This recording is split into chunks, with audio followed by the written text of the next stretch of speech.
Sega's Virtual Fighter.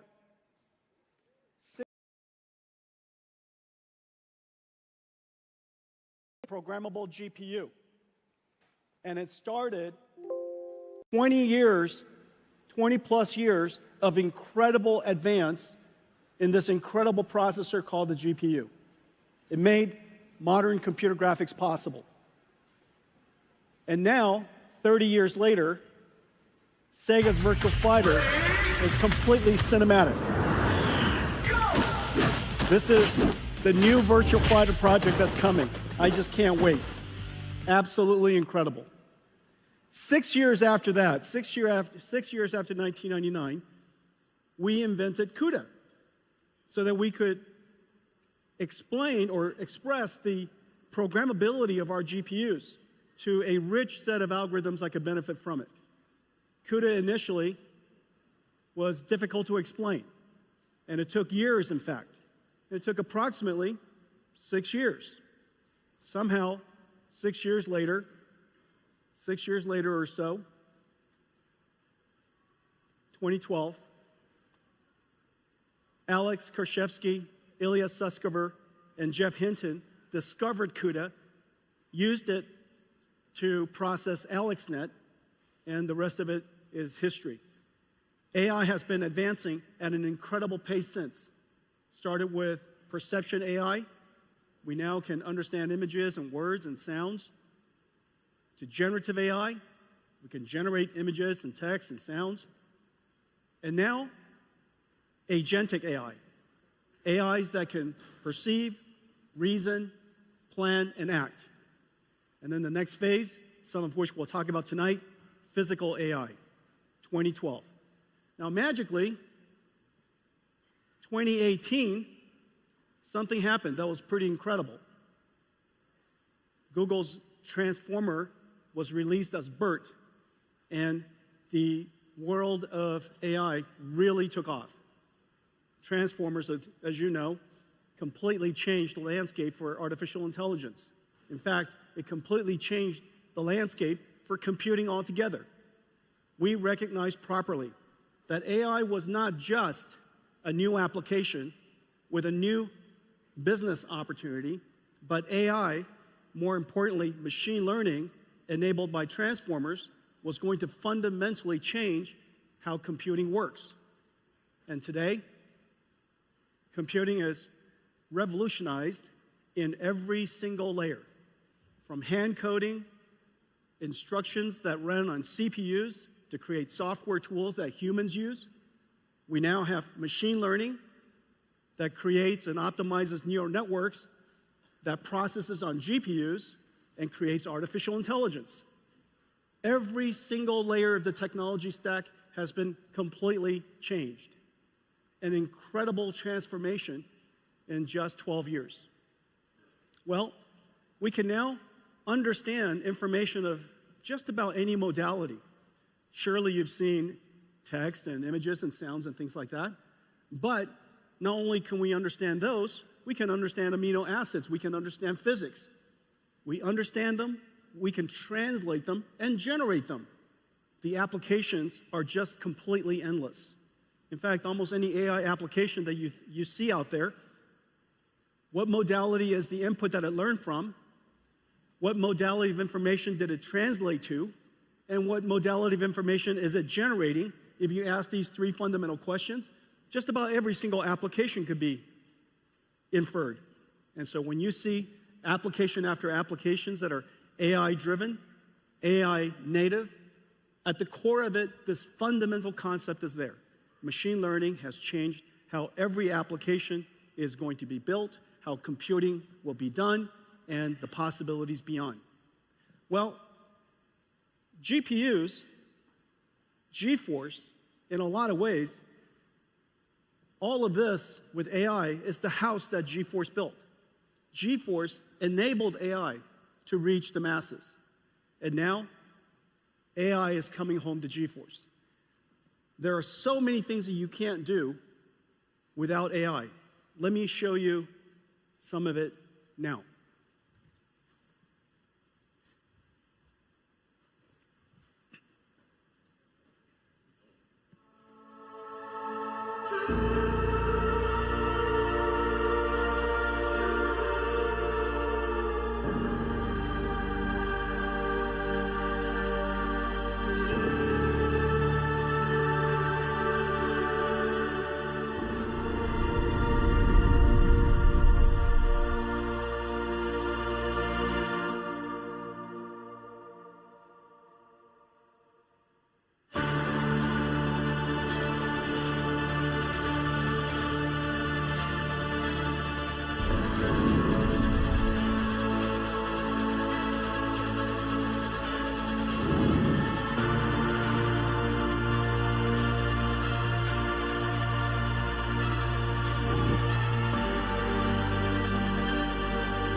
That was real-time computer graphics.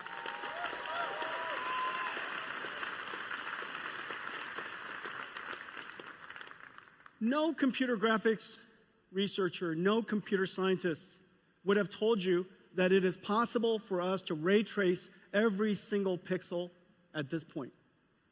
Ray tracing is a simulation of light. The amount of geometry that you saw was absolutely insane. It would have been impossible without artificial intelligence.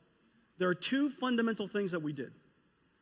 We used, of course, programmable shading and ray traced acceleration to produce incredibly beautiful pixels.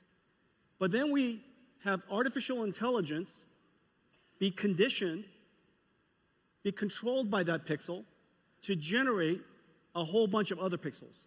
Not only is it able to generate other pixels spatially, because it's aware of what the colors should be, generating 3 additional frames for every frame that we calculate. What you saw, if we just said 4 frames of what you saw, because we're going to render 1 frame and generate 3, if I said 4 frames at full HD, 4K, that's 33 million pixels or so. Out of that 33 million pixels, we computed only 2. It is an absolute miracle that we can computationally using programmable shaders and our ray tracing engine, to compute 2 million pixels and have AI predict all of the other 33. And as a result, we're able to render at incredibly high performance because AI does a lot less computation. It takes, of course, an enormous amount of training to produce that, but once you train it, the generation is extremely efficient. So this is one of the incredible capabilities of artificial intelligence, and that's why there's so many amazing things that are happening. We used GeForce to enable artificial intelligence, and now artificial intelligence is revolutionizing GeForce. Everyone, today we're announcing our next generation, the RTX Blackwell family. Let's take a look.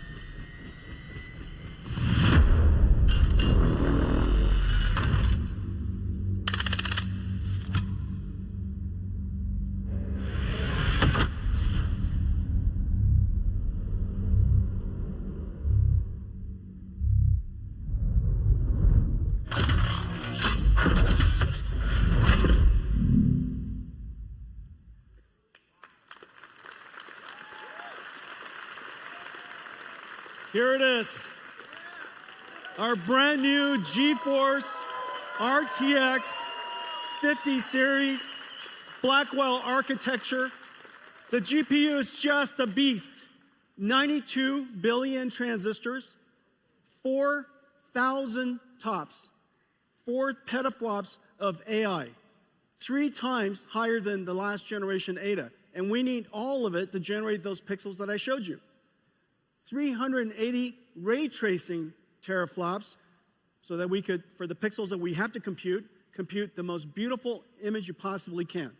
And of course, 125 shader teraflops. There's actually a concurrent shader teraflops as well as an integer unit of equal performance. So 2 dual shaders, one is for floating point, one is for integer.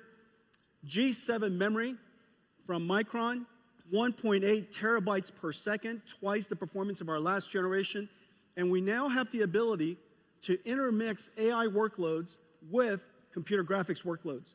And one of the amazing things about this generation is the programmable shader is also able to now process neural networks. So the shader is able to carry these neural networks, and as a result, we invented neural texture compression and neural material shading. As a result of that, you get these amazingly beautiful images that are only possible because we use AIs to learn the texture, learn the compression algorithm, and as a result, get extraordinary results.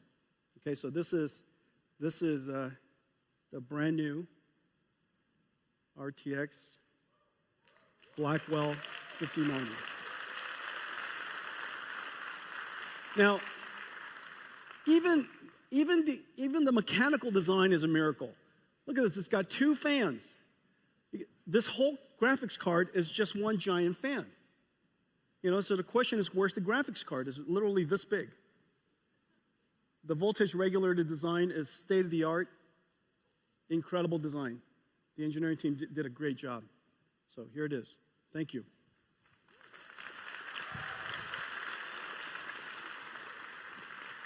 Okay, so those are the speeds and feeds, so how does it compare? Well, this is RTX 4090. I know many of you have one.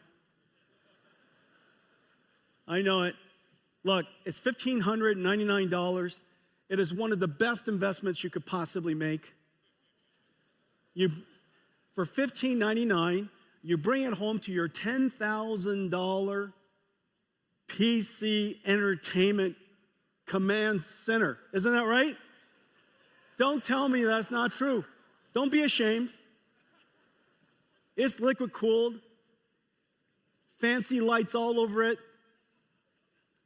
You lock it when you leave. It's the modern home theater. It makes perfect sense. And now for $1,599, you get to upgrade that and turbocharge the living daylights out of it. Well, now with the Blackwell family, RTX 5070, 4090 performance at $549.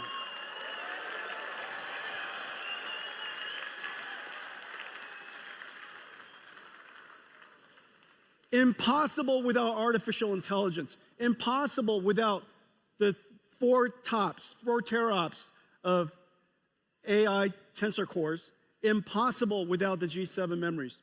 Okay, so 5070, 4090 performance, $549, and here's the whole family. Starting from 5070 all the way up to 5090. 5090, twice the performance of a 4090. Starting, of course, we're producing at very large scale availability starting January. Well, it is incredible, but we managed to put these in gigantic performance GPUs into a laptop. This is a 5070 laptop. For $1,299, this 5070 laptop has a 4090 performance. I think there's one here somewhere. Let me show you this. This is look at this thing. Here. There's only so many pockets. Ladies and gentlemen, Janine Paul. So can you imagine? You got this incredible graphics card here, Blackwell. We're going to shrink it and put it in there. Does that make any sense? Well, you can't do that without artificial intelligence. And the reason for that is because we're generating most of the pixels using our tensor cores. So we ray trace only the pixels we need, and we generate, using artificial intelligence, all of the other pixels we have. As a result, the energy efficiency is just off the charts. The future of computer graphics is neural rendering, the fusion of artificial intelligence and computer graphics. And what's really amazing is, oh, here we go. Thank you. This is a surprisingly kinetic keynote. And what's really amazing is the family of GPUs we're going to put in here. And so the 5090 will fit into a laptop, a thin laptop. That last laptop was 14.9 millimeters. You got a 5080, 5070 Ti, and 5070. Okay, so ladies and gentlemen, the RTX Blackwell family.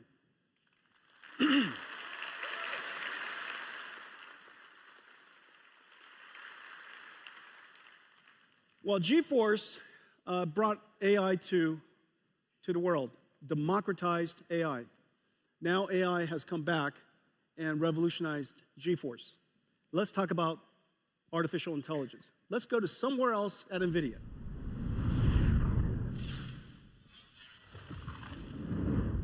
This is literally our office. This is literally NVIDIA's headquarters. Okay, so let's talk about AI. The industry is chasing and racing to scale artificial intelligence. And the scaling law is a powerful model. It's an empirical law that has been observed and demonstrated by researchers and industry over several generations. And the scaling law says that the more data you have, the training data that you have, the larger model that you have, and the more compute that you apply to it, therefore, the more effective or the more capable your model will become. And so the scaling law continues. What's really amazing is that now we're moving towards, of course, and the internet is producing about twice the amount of data every single year as it did last year. I think in the next couple of years, humanity will produce more data than all of humanity has ever produced since the beginning. And so we're still producing a gigantic amount of data, and it's becoming multimodal. Video and images and sound, all of that data could be used to train the fundamental knowledge, the foundational knowledge of an AI. But there are, in fact, two other scaling laws that has now emerged. And it's somewhat intuitive. The second scaling law is post-training scaling law. Post-training scaling law uses techniques like reinforcement learning, human feedback.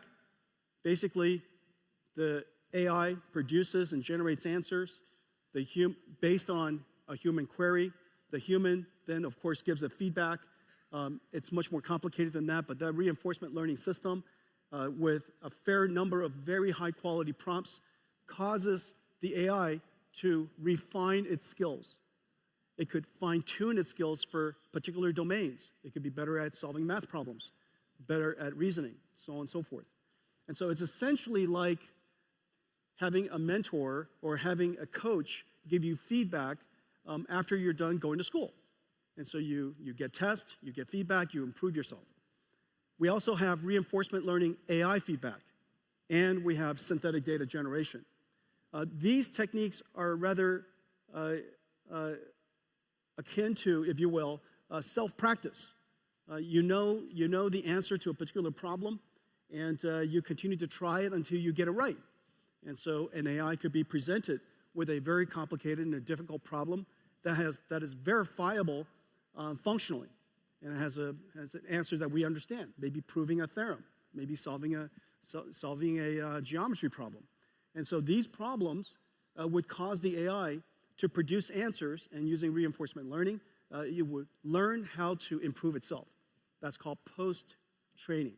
Post-training requires an enormous amount of computation, but the end result produces incredible models.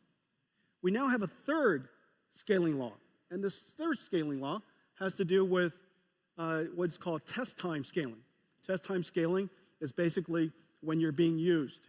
When you're using the AI has the ability to now apply a different resource allocation. Instead of improving its parameters, now it's focused on deciding how much computation to use to produce the answers it wants to produce. Reasoning is a way of thinking about this. Long thinking is a way to think about this.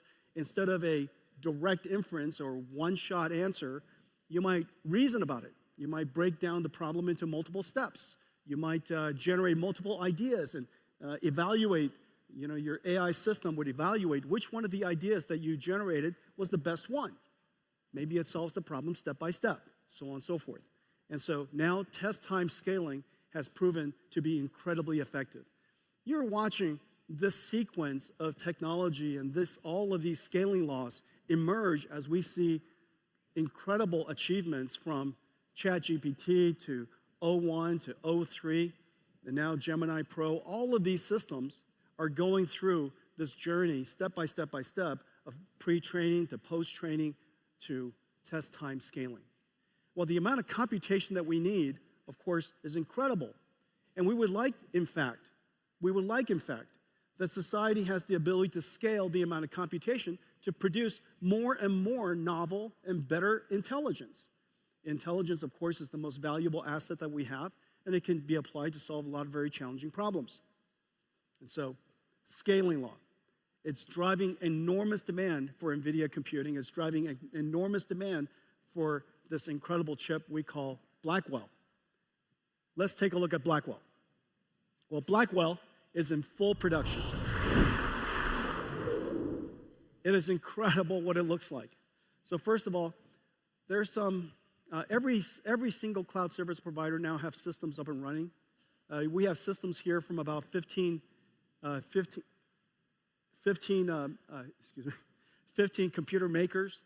It's being made about 200 different SKUs, 200 different configurations. They're liquid-cooled, air-cooled, x86, NVIDIA Grace CPU versions, NVLink 36 by 2, NVLink 72 by 1, whole bunch of different types of systems so that we can accommodate just about every single data center in the world. Well, these systems are being currently manufactured in some 45 factories. It tells you how pervasive artificial intelligence is and how much the industry is jumping onto artificial intelligence in this new computing model. Well, the reason why we're driving it so hard is because we need a lot more computation. And it's very clear that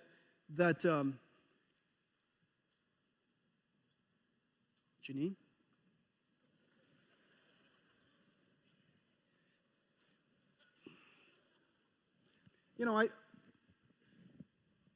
It's hard to tell.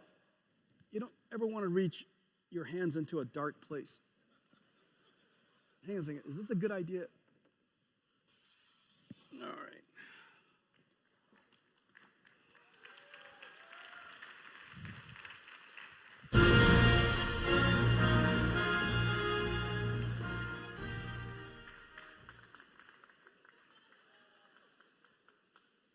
Wait for it. Wait for it. I thought I was worthy.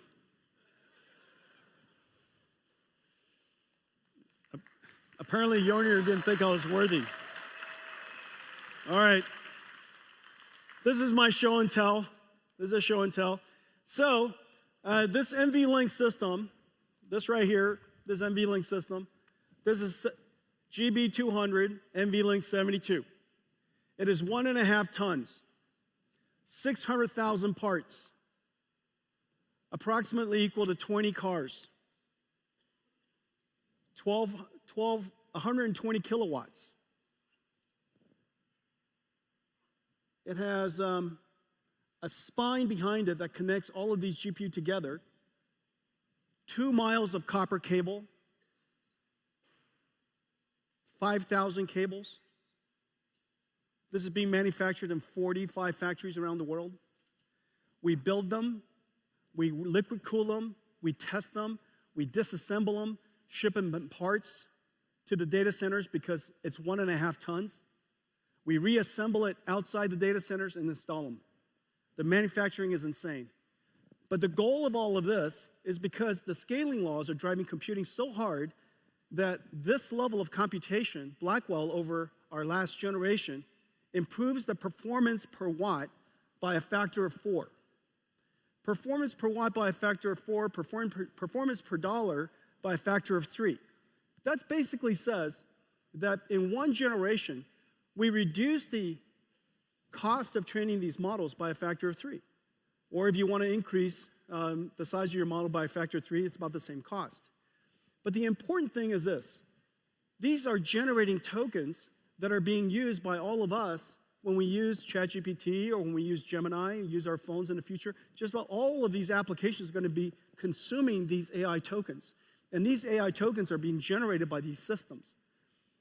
And every single data center is limited by power. And so if the perf per watt of Blackwell is 4 times our last generation, then the revenue that could be generated, the amount of business that can be generated in the data center is increased by a factor of 4. And so these AI factory systems really are factories today. Now the goal of all of this is so that we can create one giant chip. The amount of computation we need is really quite incredible. And this is basically one giant chip. If we would have had to build a chip, here we go. Sorry, guys. You see that? That's cool. Look at that, disco lights in here. All right. If we had to build this as one chip, obviously this would be the size of the wafer, but this doesn't include the impact of yield. It would have to be probably 3 or 4 times this size. But what we basically have here is 72 Blackwell GPUs or 144 dies. This one chip here is 1.4 exaflops. The world's largest supercomputer, fastest supercomputer, only recently, this entire room supercomputer only recently achieved an exaflop plus. This is 1.4 exaflops of AI floating point performance. It has 14 terabytes of memory, but here's the amazing thing. The memory bandwidth is 1.2 petabytes per second. That's basically the entire internet traffic that's happening right now. The entire world's internet traffic is being processed across these chips, okay? And we have 130 trillion transistors in total, 2,592 CPU cores, whole bunch of networking. And so these, I wish I could do this. I don't think I will. So these are the Blackwells. These are our ConnectX networking chips. These are the NVLink, and we're trying to pretend about the NVLink spine, but that's not possible, okay? And these are all of the HBM memories, 14 terabytes of HBM memory. This is what we're trying to do, and this is the miracle of the Blackwell system. The Blackwell dies right here. It is the largest single chip the world's ever made. But yet, the miracle is really, in addition to that, this is the Grace Blackwell system. Well, the goal of all of this, of course, is so that we can, thank you, thanks. Boy, is there a chair I could sit down for a second?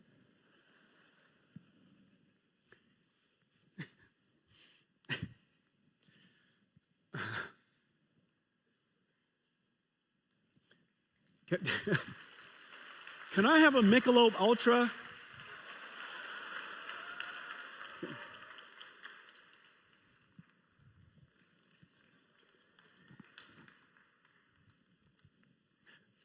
How is it possible that we're in the Michelob Ultra Stadium?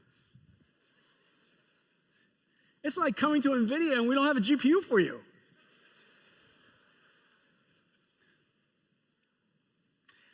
So we need an enormous amount of computation because we want to train larger and larger models.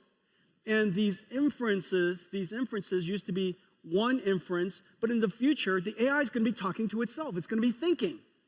It's going to be internally reflecting, processing. So today, when the tokens are being generated at you, so long as it's coming out at 20 or 30 tokens per second, it's basically as fast as anybody can read. However, in the future, and right now with GPT-01, with the new Gemini Pro and the new the O1, O3 models, they're talking to themselves, reflecting, they're thinking. And so, as you can imagine, the rate at which the tokens could be ingested is incredibly high. And so we need the token rates, the token generation rates, to go way up. And we also have to drive the cost way down simultaneously so that the quality of service can be extraordinary, the cost to customers can continue to be low, and AI will continue to scale. And so that's the fundamental purpose, the reason why we created NVLink. Well, one of the most important things that's happening in the world of enterprise is agentic AI. Agentic AI basically is a perfect example of test time scaling. AI is a system of models. Some of it is understanding, interacting with the customer, interacting with the user. Some of it's maybe retrieving information from storage, a semantic AI system like a RAG. Maybe it's going on to the internet. Maybe it's studying a PDF file. And so it might be using tools. It might be using a calculator. And it might be using a generative AI to generate charts and such. And it's taking the problem you gave it, breaking it down step by step, and it's iterating through all these different models. Well, in order to respond to a customer in the future, in order for AI to respond, it used to be ask a question, answer starts spewing out. In the future, you ask a question, a whole bunch of models are going to be working in the background. And so test time scaling, the amount of computation used for inferencing, is going to go through the roof. It's going to go through the roof because we want better and better answers. Well, to help the industry build agentic AI, our go-to-market is not direct to enterprise customers. Our go-to-market is we work with software developers in the IT ecosystem to integrate our technology to make possible new capabilities, just like we did with CUDA libraries. We now want to do that with AI libraries. And just as the computing model of the past has APIs that are doing computer graphics or doing linear algebra or doing fluid dynamics, in the future, on top of those acceleration libraries, CUDA acceleration libraries, we'll have AI libraries. We've created 3 things for helping the ecosystem build agentic AI. NVIDIA NIMs, which are essentially AI microservices all packaged up. It takes all of this really complicated CUDA software, CUDA DNN, Cutlass, or TensorRT-LM, or Triton, or all of these different really complicated software, and the model itself, we package it up, we optimize it, we put it into a container, and you could take it wherever you like. And so we have models for vision, for understanding languages, for speech, for animation, for digital biology, and we have some new exciting models coming for physical AI. And these AI models run in every single cloud because NVIDIA's GPUs are now available in every single cloud. It's available in every single OEM. So you could literally take these models, integrate it into your software packages, create AI agents that run on Cadence, or there might be ServiceNow agents, or they might be SAP agents, and they could deploy it to their customers and run it wherever the customers want to run the software. The next layer is what we call NVIDIA NeMo. NeMo is essentially a digital employee onboarding and training evaluation system. In the future, these AI agents are essentially digital workforce that are working alongside your employees, doing things for you on your behalf. And so the way that you would bring these specialized agents these special agents into your company is to onboard them, just like you onboard an employee. And so we have different libraries that helps these AI agents be trained for the type of language in your company. Maybe the vocabulary is unique to your company. The business process is different. The way you work is different. So you would give them examples of what the work product should look like. And they would try to generate it, and you would give a feedback. And then you would evaluate them, so on and so forth.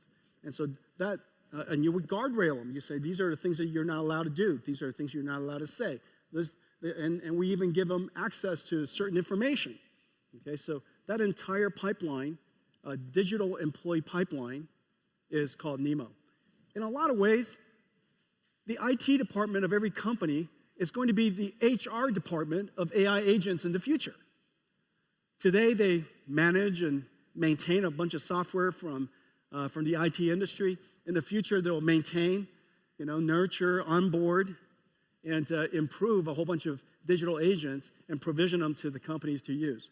Okay, and so your IT department is going to become kind of like AI agent HR.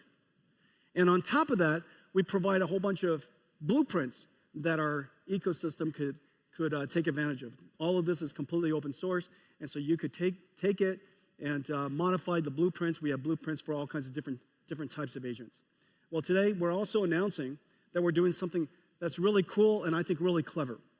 We're announcing a whole family of models that are based off of Llama, the NVIDIA Llama Nemotron language foundation models. Llama 3.1 is a complete phenomenon. The download of Llama 3.1 from Meta, 650,000 times, something like that. It has been derived and turned into other models, about 60,000 other different models. It is singularly the reason why just about every single enterprise and every single industry has been activated to start working on AI. Well, the thing that we did was we realized that the Llama models really could be better fine-tuned for enterprise use. And so we fine-tune them using our expertise and our capabilities, and we turn them into the Llama Nemotron suite of open models. There are small ones that interact in very, very fast response time, extremely small. They're what we call super Llama Nemotron supers. They're basically your mainstream versions of your models. Or your ultra model. The ultra model could be used to be a teacher model for a whole bunch of other models. It could be a reward model, evaluator, a judge for other models to create answers and decide whether it's a good answer or not. Basically give feedback to other models. It could be distilled in a lot of different ways. Basically, a teacher model, a knowledge distillation model. Very large, very capable. And so all of this is now available online.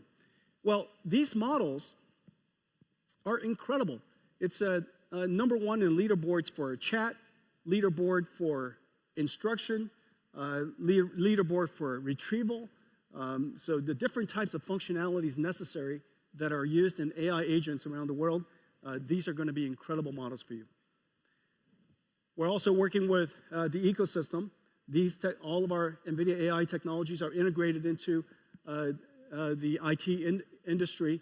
We have great partners and really great work being done at ServiceNow, at SAP, at Siemens for industrial AI.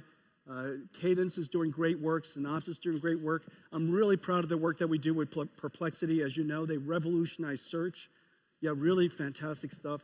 Codium, every software engineer in the world. This is going to be the next giant AI application. Next giant AI service, period, is software coding. 30 million software engineers around the world. Everybody is going to have a software assistant helping them code. If not, obviously you're going to be way less productive and create lesser good code. And so this is 30 million. There's 1 billion knowledge workers in the world. It is very, very clear AI agents is probably the next robotics industry and likely to be a multi-trillion-dollar opportunity. Well, let me show you some of the blueprints that we've created and some of the work that we've done with our partners with these AI agents.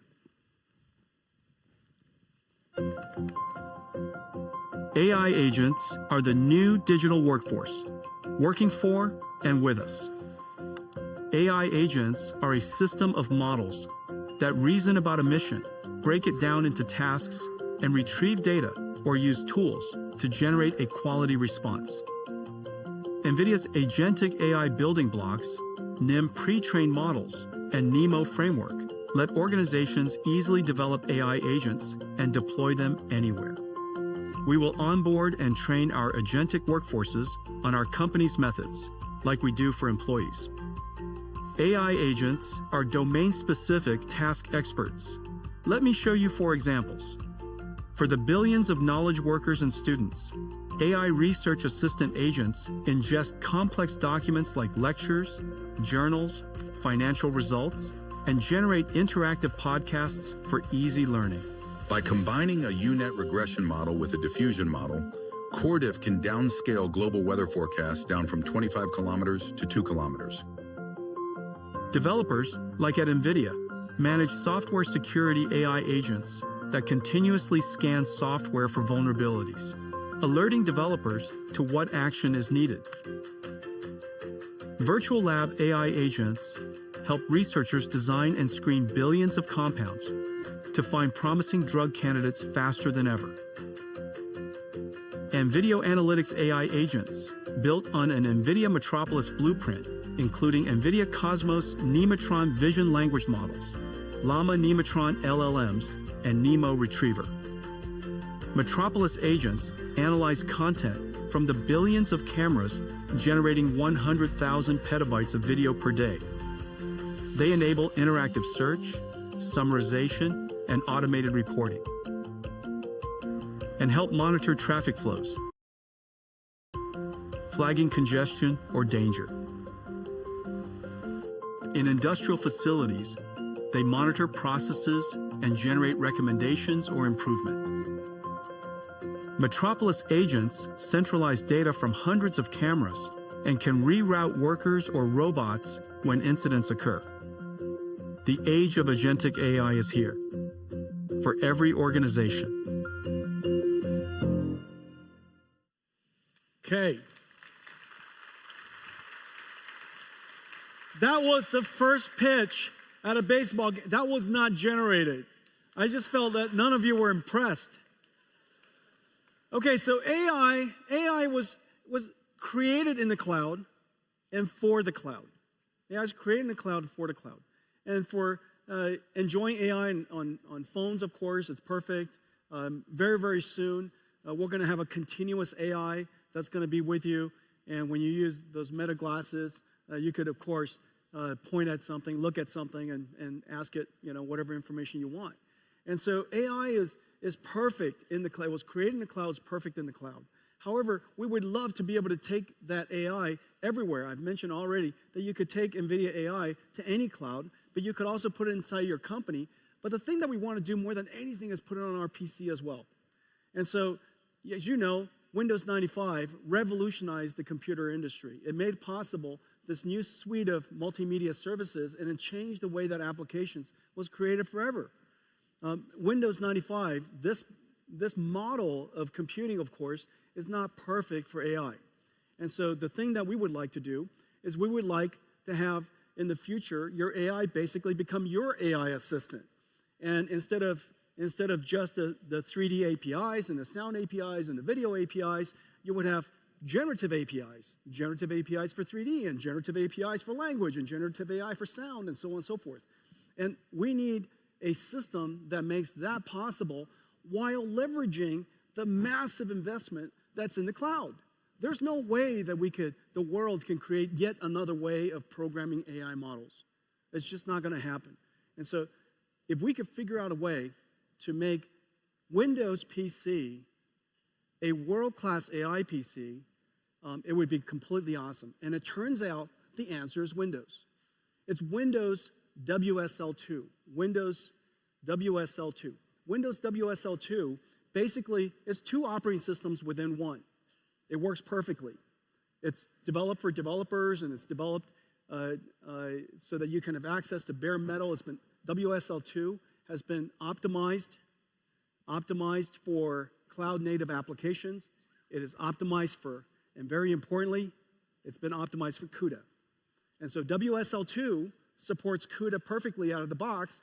As a result, everything that I showed you with NVIDIA NIMS, NVIDIA NeMo, the blueprints that we develop that are going to be up in ai.nvidia.com, so long as the computer fits it, so long as you can fit that model, and we're going to have many models that fit, whether it's vision models or language models or speech models or these animation digital human models, all kinds of different types of models are going to be perfect for your PC, and you download it and it should just run. And so our focus is to turn Windows WSL2, Windows PC, into a target first-class platform that we will support and maintain for as long as we shall live. And so this is an incredible thing for engineers and developers everywhere. Let me show you something that we can do with that. This is one of the examples of a blueprint we just made for you. Generative AI synthesizes amazing images from simple text prompts. Yet image composition can be challenging to control using only words. With NVIDIA NIM microservices, creators can use simple 3D objects to guide AI image generation. Let's see how a concept artist can use this technology to develop the look of a scene. They start by laying out 3D assets, created by hand or generated with AI. Then use an image generation NIM, such as Flux, to create a visual that adheres to the 3D scene. Add or move objects to refine the composition. Change camera angles to frame the perfect shot. Or reimagine the whole scene with a new prompt. Assisted by generative AI and NVIDIA NIM, an artist can quickly realize their vision. NVIDIA AI for your PCs. Hundreds of millions of PCs in the world with Windows, and so we could get them ready for AI. OEMs, all the PC OEMs we work with, just basically all of the world's leading PC OEMs, are going to get their PCs ready for this stack. And so AI PCs are coming to a home near you.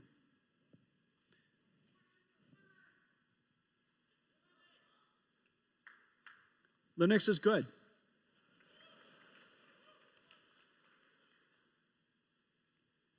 Okay, let's talk about physical AI. Speaking of Linux, let's talk about physical AI. So, physical AI. Imagine, whereas your large language model, you give it your context, your prompt on the left, and it generates tokens one at a time to produce the output. That's basically how it works. The amazing thing is this model in the middle is quite large, has billions of parameters. The context length is incredibly large because you might decide to load in a PDF. In my case, I might load in several PDFs before I ask it a question. Those PDFs are turned into tokens. The basic attention characteristic of a transformer has every single token find its relationship and relevance against every other token. So you could have hundreds of thousands of tokens, and the computational load increases quadratically. And it does this, all of the parameters, all of the input sequence, process it through every single layer of the transformer, and it produces one token. That's the reason why we needed Blackwell. And then the next token is produced when the current token is done. It puts the current token into the input sequence and takes that whole thing and generates the next token. It does it one at a time. This is the transformer model. It's the reason why it is so incredibly effective, computationally demanding. What if instead of PDFs, it's your surrounding? And what if instead of the prompt, a question, it's a request? Go over there and pick up that, that box and bring it back. And instead of what is produced in tokens as text, it produces action tokens. Well, that I just described is a very sensible thing for the future of robotics. And the technology is right around the corner. But what we need to do is we need to create the effectively the world model of, as opposed to GPT, which is a language model. And this world model has to understand the language of the world. It has to understand physical dynamics, things like gravity and friction and inertia. It has to understand geometric and spatial relationships. It has to understand cause and effect. If you drop something, it falls to the ground. If you, poke at it, it tips over. It has to understand object permanence. If you roll a ball over the kitchen counter, when it goes off the other side, the ball didn't leave into another quantum universe. That's still there. And so all of these types of understanding is intuitive understanding that we know that most models today have a very hard time with. And so we would like to create we need a world foundation model. Today, we're announcing a very big thing. We're announcing NVIDIA Cosmos, a world foundation model that is designed, that was created to understand the physical world. And the only way for you to really understand this is to see it. Let's play it.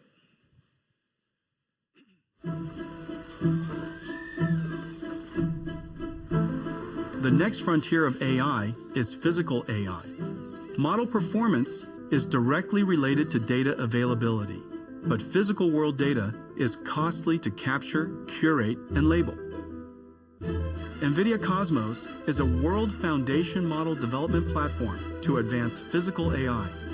It includes auto-regressive world foundation models, diffusion-based world foundation models, advanced tokenizers, and an NVIDIA CUDA, an AI-accelerated data pipeline. Cosmos models ingest text, image, or video prompts and generate virtual world states as videos. Cosmos generations prioritize the unique requirements of AV and robotics use cases, like real-world environments, lighting, and object permanence. Developers use NVIDIA Omniverse to build physics-based, geospatially accurate scenarios, then output Omniverse renders into Cosmos, which generates photoreal, physically based synthetic data.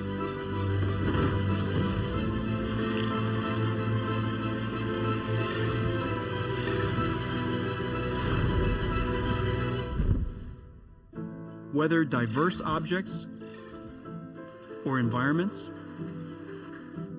conditions like weather or time of day, or edge case scenarios.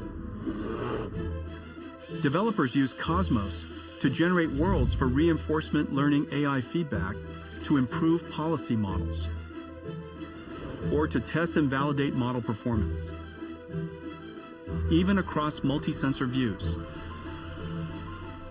Cosmos can generate tokens in real time, bringing the power of foresight and multiverse simulation to AI models, generating every possible future to help the model select the right path. Working with the world's developer ecosystem, NVIDIA is helping advance the next wave of physical AI.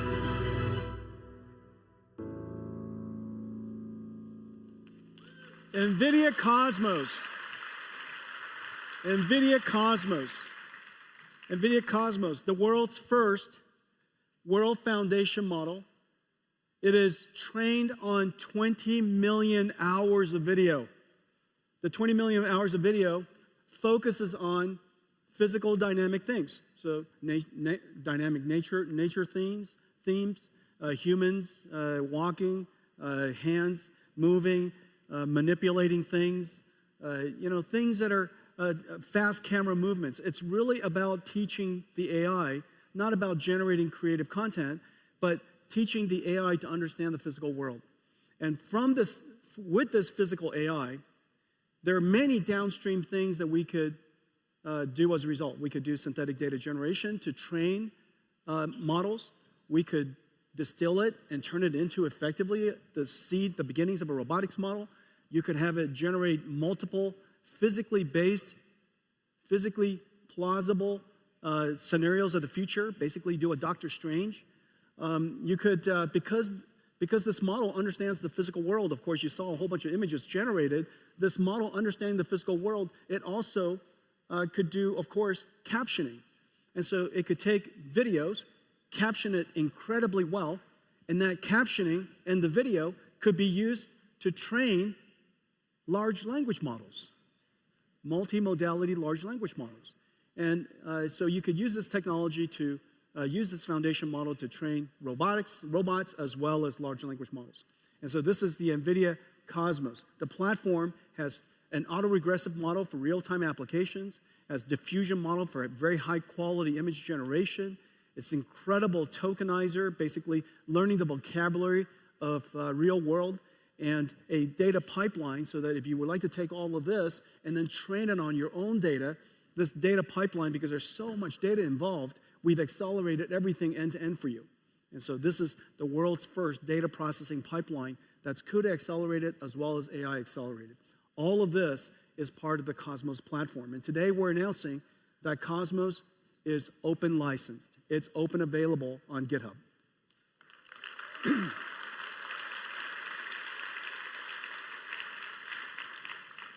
we hope that this moment, and there's a small, medium, large for very fast models, mainstream models, and also teacher models, basically not knowledge transfer models.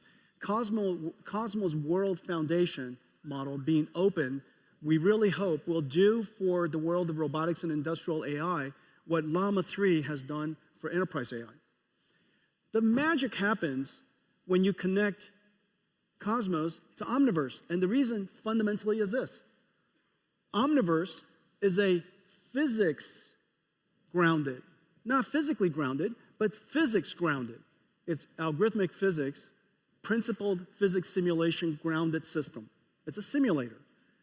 When you connect that to Cosmos, it provides the grounding, the ground truth that can control and to condition the Osmos generation. As a result, what comes out of Osmos is grounded on truth. This is exactly the same idea as connecting a large language model to a RAG, to a retrieval augmented generation system. You want to ground the AI generation on ground truth. And so the combination of the two gives you a physically simulated, a physically grounded multiverse generator. And the application, the use cases are really quite exciting. And of course, for robotics, for industrial applications, it is very, very clear. This Cosmos plus Omniverse plus Cosmos represents the third computer that's necessary for building robotic systems. Every robotics company will ultimately have to build 3 computers. The robotic system could be a factory, the robotic system could be a car, it could be a robot. You need 3 fundamental computers. One computer, of course, to train the AI. We call it the DGX computer to train the AI. Another, of course, when you're done, to deploy the AI. We call that AGX. That's inside the car, in the robot, or in an AMR, or at in a stadium, or whatever it is. These computers are at the edge and they're autonomous. But to connect the two, you need a digital twin. And this is all the simulations that you were seeing. The digital twin is where the AI that has been trained goes to practice, to be refined, to do its synthetic data generation, reinforcement learning, AI feedback, such and such. And so it's the digital twin of the AI. These 3 computers are going to be working interactively. NVIDIA's strategy for the industrial world, and we've been talking about this for some time, is this 3-computer system. Instead of a three-body problem, we have a 3-computer solution. And so it's the NVIDIA of robotics.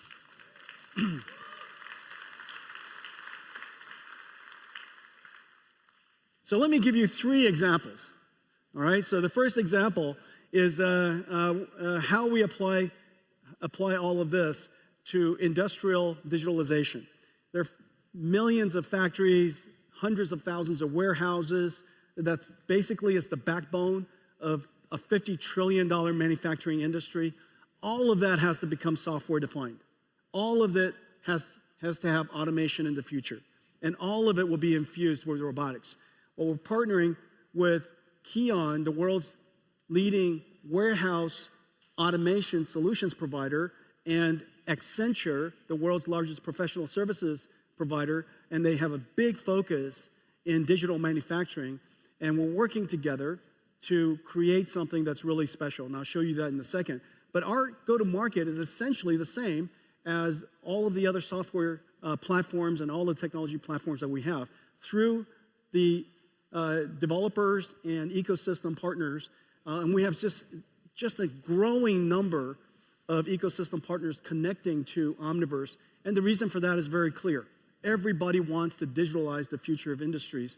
There's so much waste, so much opportunity for automation in that $50 trillion of the world's GDP. So let's take a look at that. This one example that we're doing with Kion and Accenture. Kion, the supply chain solution company. Accenture, a global leader in professional services, and NVIDIA are bringing physical AI to the $1 trillion warehouse and distribution center market. Managing high-performance warehouse logistics involves navigating a complex web of decisions influenced by constantly shifting variables. These include daily and seasonal demand changes, space constraints, workforce availability, and the integration of diverse robotic and automated systems. And predicting operational KPIs of a physical warehouse is nearly impossible today. To tackle these challenges, KION is adopting Mega, an NVIDIA Omniverse blueprint for building industrial digital twins to test and optimize robotic fleets. First, KION's warehouse management solution assigns tasks to the industrial AI brains in the digital twin, such as moving a load from a buffer location to a shuttle storage solution. The robot's brains are in a simulation of a physical warehouse, digitalized into Omniverse using OpenUSD connectors to aggregate CAD, video and image to 3D, LiDAR to point cloud, and AI-generated data. The fleet of robots execute tasks by perceiving and reasoning about their Omniverse digital twin environment, planning their next motion and acting. The robot brains can see the resulting state through sensor simulations and decide their next action. The loop continues while Mega precisely tracks the state of everything in the digital twin. Now, KION can simulate infinite scenarios at scale while measuring operational KPIs, such as throughput, efficiency, and utilization, all before deploying changes to the physical warehouse. Together with NVIDIA, KION and Accenture are reinventing industrial autonomy. In the future, that's incredible. Everything is in simulation. In the future, every factory will have a digital twin. And that digital twin operates exactly like the real factory. And in fact, you could use Omniverse with Cosmos to generate a whole bunch of future scenarios, and you pick, then an AI decides which one of the scenarios are the most optimal for whatever KPIs, and that becomes the programming constraints, the program, if you will, the AIs that will be deployed into the real factories. The next example, autonomous vehicles. The AV revolution has arrived. After so many years, with Waymo's success and Tesla's success, it is very, very clear autonomous vehicles has finally arrived. Well, our offering to this industry is the three computers: the training systems to train the AIs, the simulation systems, and the synthetic data generation systems, Omniverse and now Cosmos, and also the computer that's inside the car. Each car company might work with us in a different way, use one or two or three of the computers. We're working with just about every major car company around the world. Waymo and Zoox and Tesla, of course, in their data center. BYD, the largest EV company in the world. JLR's got a really cool car coming. Mercedes has a fleet of cars coming with NVIDIA starting this year, going to production. And I'm super, super pleased to announce that today, Toyota and NVIDIA are going to partner together to create their next generation AVs.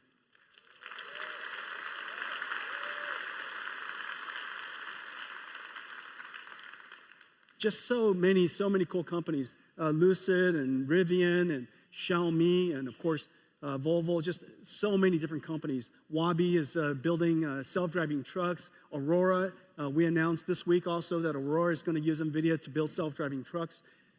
Autonomous, 100 million cars built each year, a billion vehicles on the road all over the world, 1 trillion miles that are driven around the world each year. That's all going to be either highly autonomous or, fully autonomous coming up. And so this is going to be a very large industry. I predict that this will likely be the first multi-trillion-dollar robotics industry. This business for us, notice in just a few of these cars that are starting to ramp into the world, our business is already $4 billion, and this year probably on a run rate about $5 billion. So really significant business already. This is going to be very large. Well, today we're announcing that our next generation processor for the car, our next generation computer for the car is called Thor. I have one right here. Hang on a second. Okay, this is Thor. This is Thor. This is a robotics computer. This is a robotics computer. It takes sensors and just a madness amount of sensor information, process it, umpteen cameras, high resolution, radars, LiDARs, they're all coming into this chip.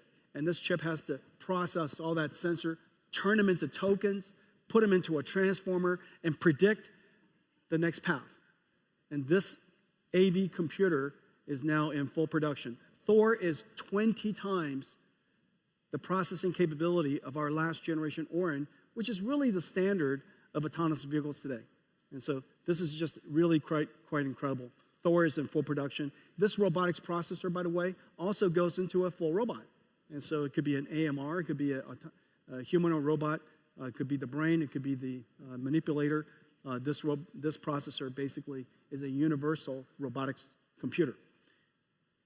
The second part of our drive system that I'm incredibly proud of is the dedication to safety. Drive OS, I'm pleased to announce, is now the first software-defined programmable AI computer that has been certified up to ASIL D, which is the highest standard of functional safety for automobiles. The only and the highest. And so I'm really, really proud of this. ASIL D, ISO 26262. It is the work of some 15,000 engineering years. This is just extraordinary work. And as a result of that, CUDA is now a functional, safe computer. And so if you're building a robot, NVIDIA CUDA, yeah.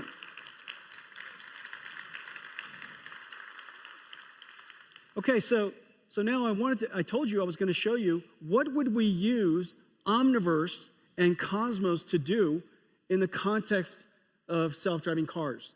And today, instead of showing you a whole bunch of videos of cars driving on the road, I'll show you some of that too. But I want to show you how we use the car to reconstruct digital twins automatically using AI and use that capability to train future AI models. Okay, let's play it. The autonomous vehicle revolution is here.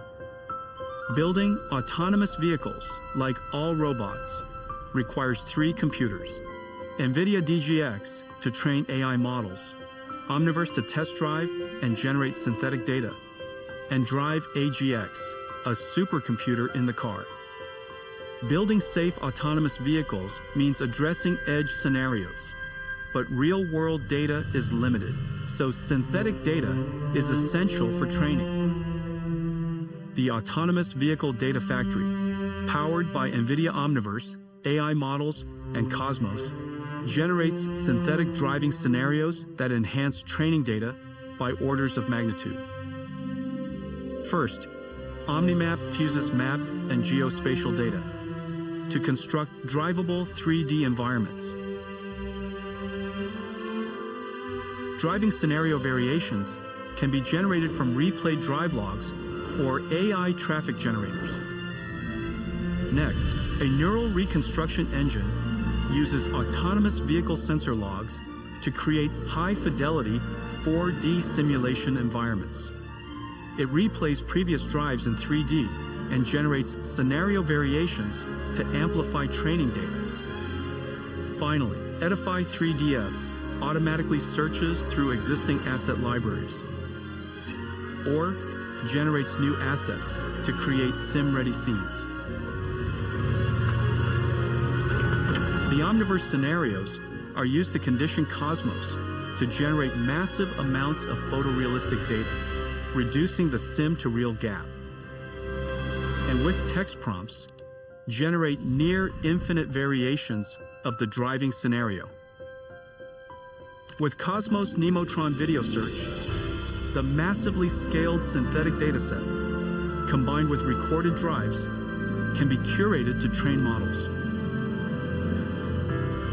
NVIDIA's AI Data Factory scales hundreds of drives into billions of effective miles, setting the standard for safe and advanced autonomous driving.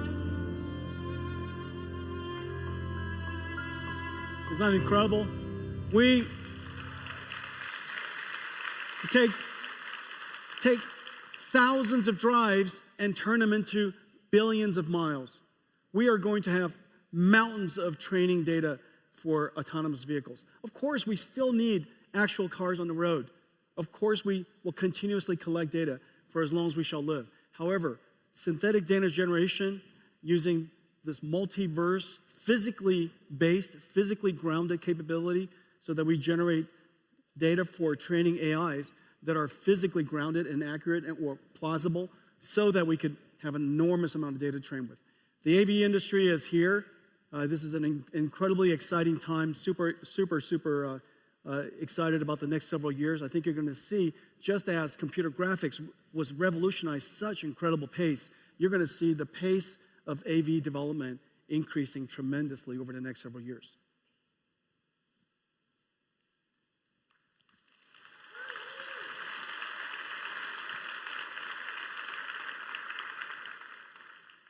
I think the next part is robotics. So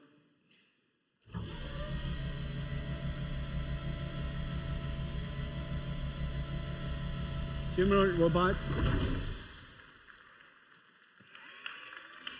my friends.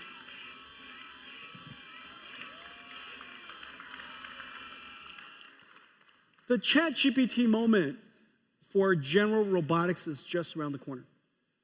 And in fact, all of the enabling technologies that I've been talking about is going to make it possible for us in the next several years to see very rapid breakthroughs, surprising breakthroughs in general robotics. Now, the reason why general robotics is so important is whereas robots with tracks and wheels require special environments to accommodate them, there are three robots in the world that we can make that require no green fields. Brownfield adaptation is perfect. If we could possibly build these amazing robots, we could deploy them in exactly the world that we've built for ourselves. These three robots are, one, agentic robots and agentic AI, because they're information workers. So long as they could accommodate the computers that we have in our offices, it's going to be great. Number two, self-driving cars. And the reason for that is we spent 100+ years building roads and cities. And then number three, humanoid robots. If we have the technology to solve these three, this will be the largest technology industry the world's ever seen. And so we think that the robotics era is just around the corner. The critical capability is how to train these robots. In the case of humanoid robots, the imitation information is rather hard to collect. And the reason for that is, in the case of car, you just drive it. We're driving cars all the time. In the case of these humanoid robots, the imitation information, the human demonstration is rather laborious to do. And so we need to come up with a clever way to take hundreds of demonstrations, thousands of human demonstrations, and somehow use artificial intelligence and Omniverse to synthetically generate millions of synthetically generated motions. And from those motions, the AI can learn how to perform a task. Let me show you how that's done.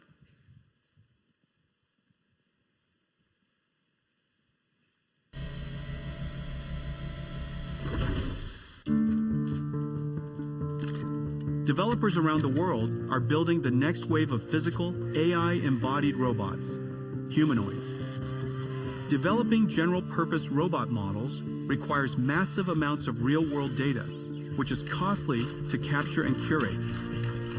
NVIDIA Isaac GR00T helps tackle these challenges, providing humanoid robot developers with four things: robot foundation models, data pipelines, simulation frameworks, and a Thor robotics computer.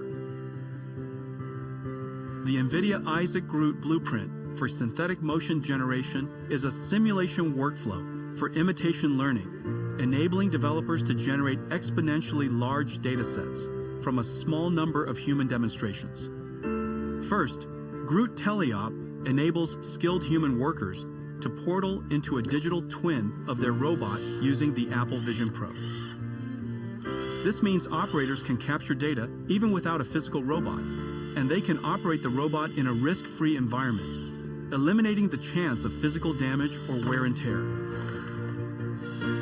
To teach a robot a single task, operators capture motion trajectories through a handful of teleoperated demonstrations, then use Group Mimic to multiply these trajectories into a much larger dataset.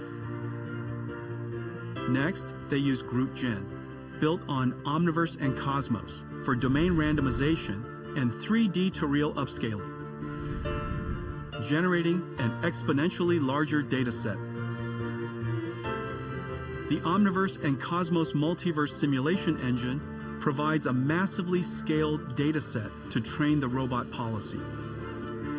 Once the policy is trained, developers can perform software-in-the-loop testing and validation in Isaac Sim before deploying to the real robot. The age of general robotics is arriving, powered by NVIDIA Isaac Groot. We're going to have mountains of data to train robots with. NVIDIA Isaac Groot. NVIDIA Isaac Groot. This is our platform to provide technology elements to the robotics industry to accelerate the development of general robotics. And, well, I have one more thing that I want to show you.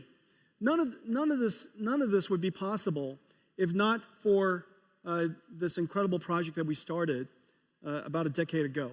Inside the company was called Project Digits, Deep Learning GPU Intelligence Training System. Digits. Well, before we launched it, I shrunk it to DGX and to harmonize it with RTX, AGX, OVX, and all of the other X's that we have in the company. And it really revolutionized, DGX1 really revolutionized, where's DGX1? DGX1 revolutionized artificial intelligence. The reason why we built it was because we wanted to make it possible for researchers and startups to have an out-of-the-box AI supercomputer. Imagine the way supercomputers were built in the past. You really have to build your own facility, and you have to go build your own infrastructure and really engineer it into existence. And so we created a supercomputer for AI development for researchers and startups that comes literally one out of the box. I delivered the first one to a startup company in 2016 called OpenAI, and Elon was there, and Ilya Sutskever was there, and many of NVIDIA engineers were there, and we celebrated the arrival of DGX1, and obviously it revolutionized artificial intelligence and computing. But now artificial intelligence is everywhere. It's not just in researchers and startup labs. You know, we want artificial intelligence, as I mentioned in the beginning of our talk. This is now the new way of doing computing. This is the new way of doing software. Every software engineer, every creative artist, everybody who uses computers today as a tool will need an AI supercomputer. And so I just wish that DGX1 was smaller. And, you know, you know, imagine, ladies and gentlemen,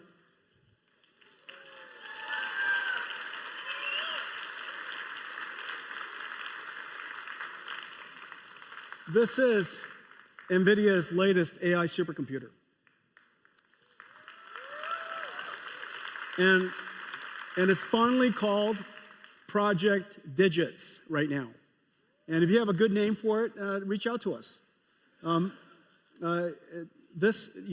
the amazing thing. This is an AI supercomputer. It runs the entire NVIDIA AI stack.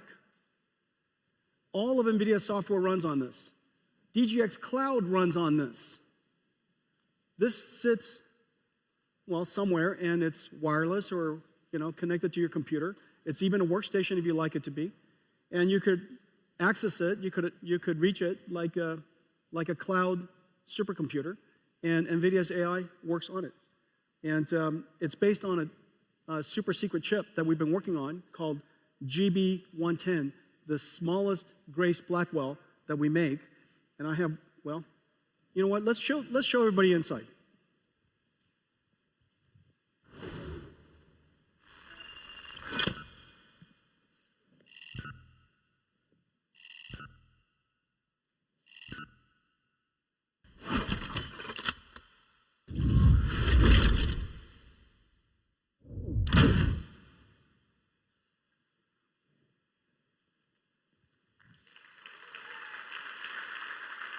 It's just so cute. And this is the chip that's inside. It is in production. This top secret chip we did in collaboration. The CPU, the gray CPU, is built for NVIDIA in collaboration with MediaTek. They're the world's leading SoC company, and they worked with us to build this CPU SoC, and connect it with chip-to-chip NVLink to the Blackwell GPU. And this little thing here is in full production. We're expecting this computer to be available around May timeframe. And so it's coming at you. It's just incredible what we could do. And it's just, I think I was trying to figure out, do I need more hands or more pockets? All right, so imagine this is what it looks like. You know, who doesn't want one of those?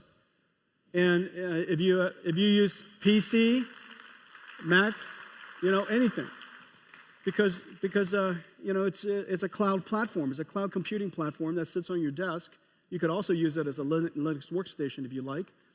If you would like to have double digits, this is what it looks like. And you connect it together with ConnectX, and it has nickel, GPU Direct, all of that out of the box. It's like a supercomputer. Our entire supercomputing stack is available. And so, NVIDIA Project Digits.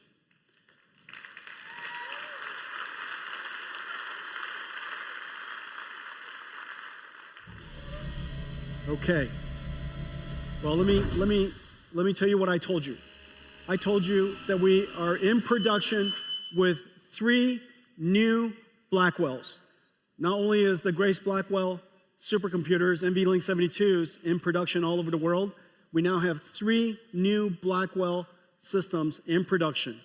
One amazing AI world foundation model, the world's first physical AI foundation model, is open, available to activate the world's industries of robotics and such, and three robots. 3 robots working on agentic AI, humanoid robots, and self-driving cars.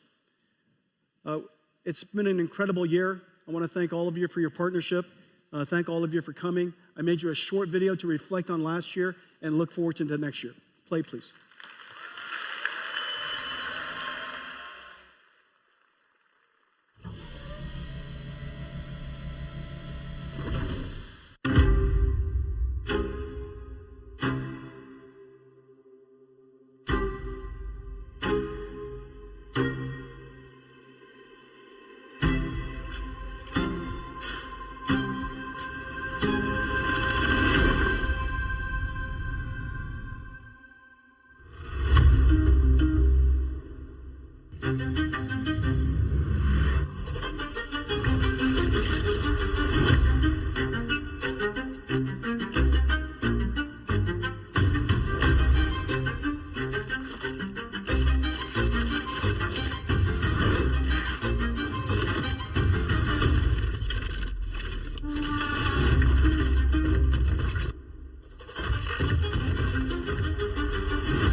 Have a great CES, everybody.